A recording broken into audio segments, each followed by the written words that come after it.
Hello, my name is Carrie, and welcome to the Yukon Entrepreneur podcast series, a series all about how entrepreneurs are pivoting their businesses during the global pandemic. And my guest today is Tarek, and Tarek's joining us from Whitehorse in the traditional territory of Ta'an Council and Kwanlin Dun First Nation. And I'm recording today on the traditional territory of Champagne-Atiak First Nations. Welcome, Tarek. Hey, how's it going? Thank you for having me. So Tarek, tell us a little bit about what it is that you do. So I'm the CEO of ColdAcre Food Systems. We are farmers and we're agriculture equipment manufacturers and distributors. So basically we focus on all things year-round farming. Largely our focus right now is hydroponics. And in Whitehorse, Yukon, we have a year-round farm that's producing leafy greens and is sold across well, as far as Dawson, out to you, I think, in Haines Junction, and yeah, the main piece is that we're producing even -40. We're still getting our produce out there, and then on the other side of the company, we will help other communities and people access the same technology that we use to grow ourselves. Awesome. Well, and thanks for joining us today. And this is actually a repeat interview. When we last met, it was summer 2020, and I think you guys were really just kind of getting started at that point, finding your footing. So it's good to have you back. Yeah, it's great to be back. Tarek, what was your first memory of the pandemic? What was kind of your aha moment that this was a big deal? I would say I ordered pizza and the person was dropped it off and backed away slowly, and I was like, oh man, it's happening. And then I think another one was I actually just bought a house a week before I realized it was the pandemic, before they kind of announced the COVID, and then it probably a month later, I was like, okay, I think this is actually going to make its way to the Whitehorse. And I did have a brief moment where I thought housing, I thought everybody wouldn't be able to work, and I thought our economy might see a slump, and I was very concerned. I was like, I was the guy who bought a house 1 week before COVID. It's like, oh no. So those are my two main memories. And probably worked a lot from that house over the course of the pandemic, as we all learned to work from home and do that sort of thing.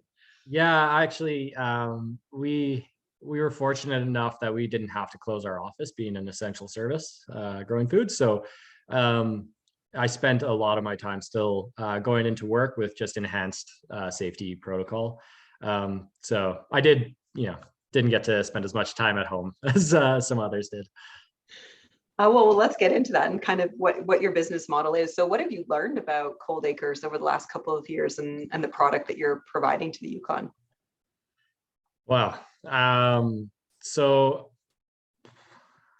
I think the main one, I might have actually spoke about this last time. I think the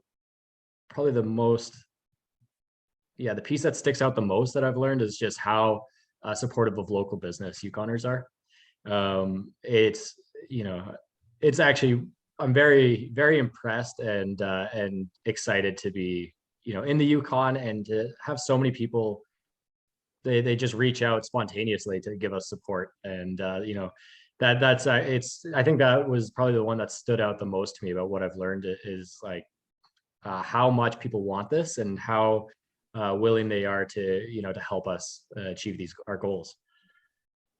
I think there was a moment, and it was probably about a month ago, I guess, when we lost all the road connections because of the natural disasters in British Columbia, and so the stores were bare, the trucks hadn't been able to get through, and the guy the delivery person from ColdAcres showed up, and the store let out a huge cheer because there were fresh greens and there was nothing else for anybody to buy, and they were just so grateful that there was something there and such a good quality product. So it was a cute story that somebody related to me.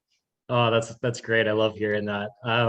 It was really, really rewarding. We walked into a few of the stores and noticed that is in the produce section, it was, us, there's some Yukon Grain Farm potatoes. We saw some of Al Stannard's eggs, and it was kind of, it was exciting to see that, all these stores that have been really supporting local, having their shelves filled with local product and not really much else. It was, it's exciting to see. In the last 3.5 years, the agriculture has come so far, I find, in the Yukon. We've got a long ways to go. But it is exciting to look back and to think about what was on the shelves 3.5 years ago versus how much is on the shelves now. And yeah, I think we're on a really good track. Yeah, we I being love we that being all farmers. Yeah. yeah, you know, like our greens don't have to come from the Salinas Valley. They can come from, you know, they can come from Whitehorse. Yeah. Great.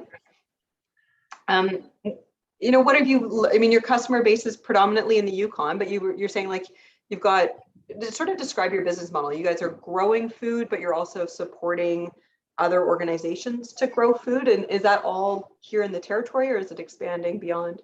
Yeah, so growing food and selling it, that's really territorial, because part of what we believe in and part of the business model is that we want to see more regional like distribution or production centers. Sorry, we want to stop having so many centers that are being, you know, like California that's feeding all of Canada or something, right? We want to see more places being able to grow their own food.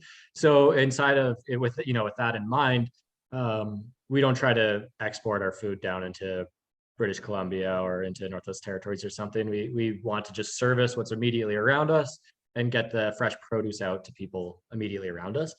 However, on the equipment sales side of things, where we're actually selling agriculture equipment, we're doing that nationally. And what separates us, our value proposition in short, is that because we're also farmers, we really know how these things operate, and that gives us a leg up. When we're trying to, you know, explain how to, or sorry, when we're making a, you know, a sale or helping a customer or client, we can guarantee the yields that they're going to get. We can promise them how they're going to get there. We can work with them to build their systems and, you know, market their produce and stuff, because we've already done it ourselves. And it gives them a lot of faith because they see that, you know, we have a commercially successful farm. And so they know when they're buying in with us that, you know, we'll teach them how to also get their farm to that same level. Very cool. As a business owner, leadership's inherent in all that we do. What are you learning about leadership over the last little couple of years during the pandemic? I'd say, I mean, a big one is actually, you know, the most powerful tool is just asking people what they want. I think there's, that's been a huge one for me. You know, instead of trying to think about it or trying to like come around and figure out how to keep, say, like staff retention, or even in terms of like clients, you know, you don't have to guess so much. People are actually usually really willing to answer questions, and so I think that having, you know, direct conversations with everybody is a really big one for leadership. So that would just be communication, which I think is, you know, a common one. And then that there's a lot of ways that you can, you know, make the culture of a workplace a lot better, and that don't have to necessarily revolve around wages, right? There's like a lot of flexibility, and there's certain pieces, I guess, that matter to different people, and trying to, of course, balance that with maintaining a business can create a really, you know, happy group of people. And so I think, you know, I'm not saying we have it nailed down or anything. Like we're still working on that, but these are the things that I've been noticing and things that we strive to improve on and have seen the biggest results. Mm-hmm. You know, we've all had to adapt our businesses because of the pandemic. Are there any adaptations that you're particularly proud of that ColdAcre has managed to do? Yeah, I'd say for us, the biggest adaptation we had to do was transfer to a delivery service. So before the pandemic, we used to have a couple pickup locations. So it was Yukon Brewing and Bake Cafe.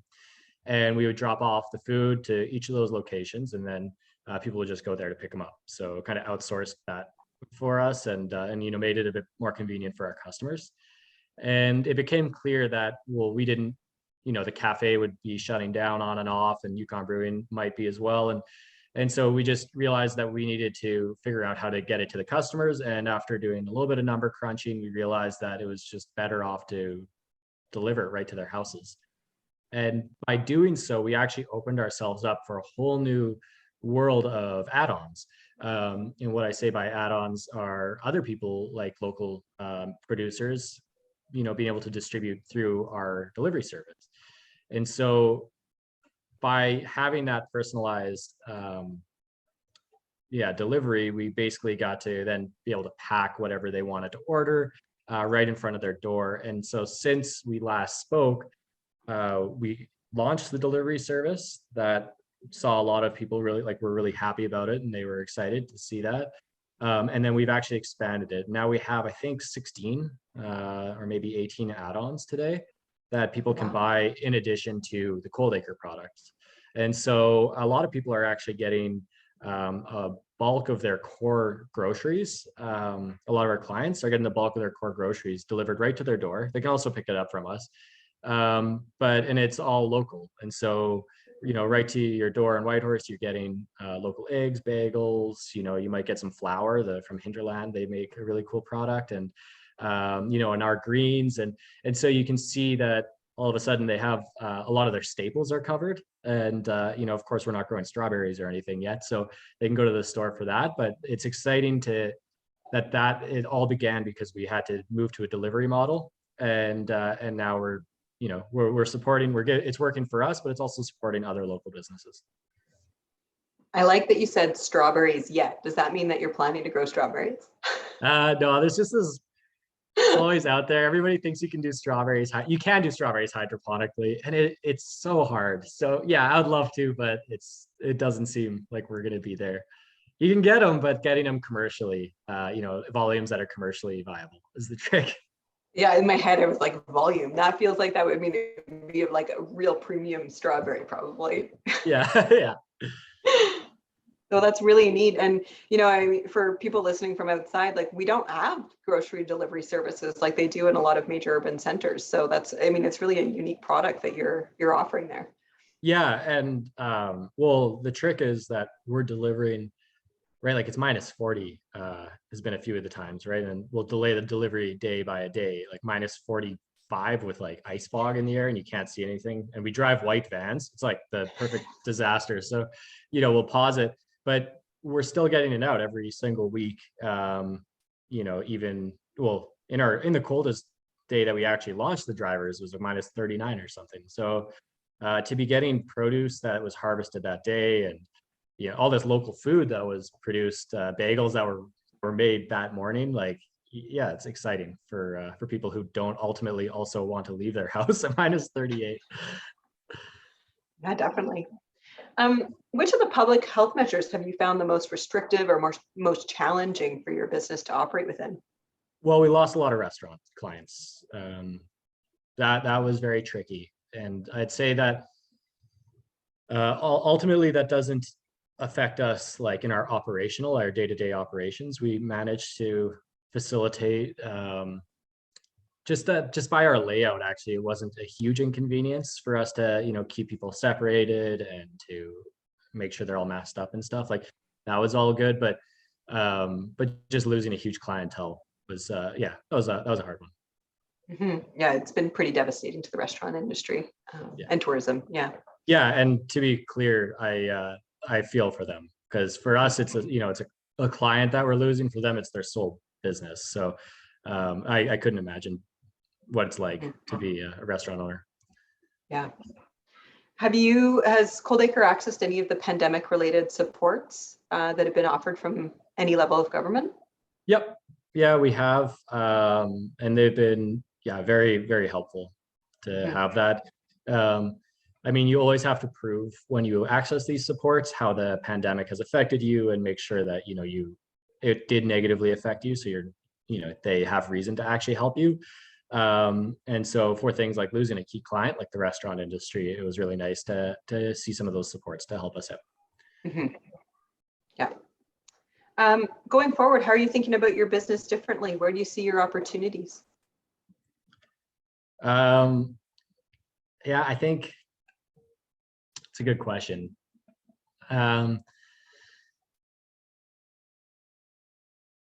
I think these days people are really seeing the value of being able to produce food locally.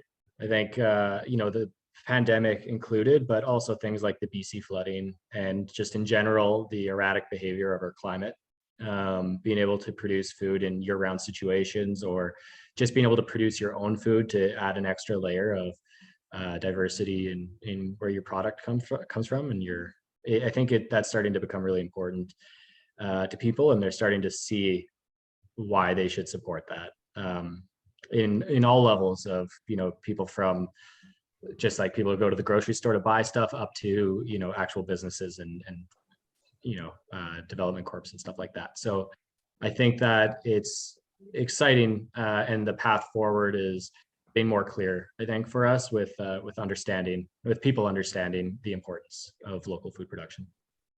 Mm-hmm. And just going back a little bit, like what are you producing in terms of product right now? Like what's coming out of your ag business? So mostly leafy greens, herbs, and we do microgreens as well. We did do a long R&D project on mushrooms, as we were talking about, and we decided to pause it. And I say pause because we will come back to it, but we wanted to, being a young company, we wanted to get our feet under us and really focus on a few products and then kind of expand. And so our leafy greens is lettuce and mustard greens and a lot of different herbs. And I think we've probably got like 30 something things growing in there, and we've trialed well over 100 over the last years. If you go through our data, it's you can see a lot of different attempts and stuff. So, but when I talk, and you'll notice whenever I speak about what we're doing, I do avoid the word food security. I always just talk about food diversity. It's important to have these leafy greens. People love them, and they do add something to your diet. But I'm not claiming that we are this, feeding people and can sustain a community on lettuce. You do need heartier vegetables, and so I do make sure that there's a distinction there. We are, supporting food diversity, and we hope to, and our goal is to move more into food security as we go forward. Mm-hmm. And R&D is a big part of like your business. You're a scientist yourself, right? You're an engineer by training. So R&D is kind of a big part of what you, or how you're building out your business. Yeah, I did a degree in physics. Physics, sorry. Yeah. No, that's okay. I just, and everybody, through the whole company is actually, almost everybody has science degrees, so much so that we had to have a pause and looked around, and we were like, we need to hire somebody that's not so similar to ourselves. We need some different perspectives. So we had a break in about last spring. We're like, okay, we can't hire another science person. We need some sales. We need some, and so we did start actively trying to recruit people that weren't so much like the same as we are. But it's been perfect to get us to this point, because we do have a lot of analytical minds, and we all just love data. And so we are therefore very, I guess, adamant about taking clean data and analyzing it and using that to make informed decisions on what we want to grow, where we want to, put products and stuff like that. So that's been, Are you picking up any new skills to better position yourself for the years ahead? Yes. So as we grow, I'm moving out of the role of more of the technical roles, and as we grow, I'm more into the business side of things, which is not my training, or not my, as we just discussed, that's not what I went to school for or anything. So I've been doing a lot of work, after hours, trying to basically develop that side of my skill set. Mm-hmm. And, as we think about sort of, the Yukon economy emerging from this pandemic, or, sort of reconfiguring itself because of the pandemic, what are you kind of hoping for as we, build that new economy for the Yukon? I think in general, just being a lot more self-reliant and really focusing on having a lot more, a lot more private industry, basically a lot of jobs here, and in maybe like in new industries, and just the self-sufficiency piece creates the jobs. If you can produce things that are being like locally, instead of always bringing it in from down south, and that money stays within the community, and then that'll slowly foster and build up the community. And so I'd love to see us, get better at that side of things. Any advice for emerging entrepreneurs?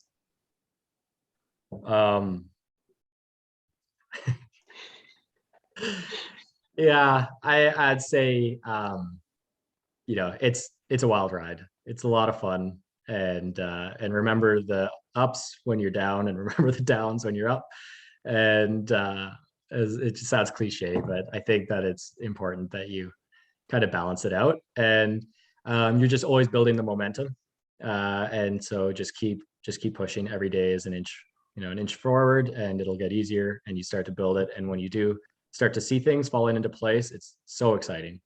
And read a lot of books. I have been so blown away by how many incredible books there are out there. I read every night, usually about some form of entrepreneur, like an entrepreneur book. A book about entrepreneurship. And there's been so much inside of those books, like, that have just been, saved me a lot of hard lessons. There's a lot of people who have been through this, and they're, you can learn from them. Mm-hmm. Any shifts in your worldview as a result of the pandemic? Ways you're looking at the world differently?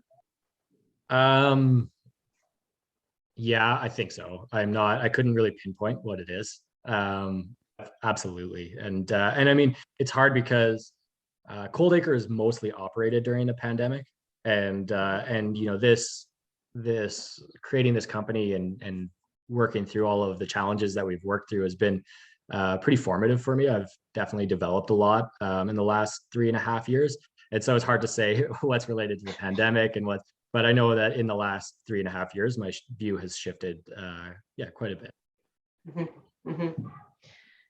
Anything what's kind of keeping you grounded through all of this? I mean, you really have your whole business has been almost during this pandemic time. So what's been your wellness practice? I usually wake up every morning before work, and I do like a long stretching session and limber up and stuff, and then I meditate. And I didn't do that always. That's a more recent, the last half year sort of thing, and that I think has been probably the best for my stress level. I've realized that I'm a lot less stressed, I'm a lot happier, and more focused. I think, well, it's part of reading those books, that I think meditation is probably one of the top pieces that everybody recommends, is meditation, journaling, sleeping properly, which is a funny one because I think everybody wants to sleep better, but I know I do. It's like I'm trying. And so I think that the meditation is probably one of the easiest ones to do, and it probably has the highest, like the biggest benefits. Any closing thoughts before we close out the interview today? Nope, I don't think so. Well, thanks so much for your time today, Tarek. Yeah, thank you.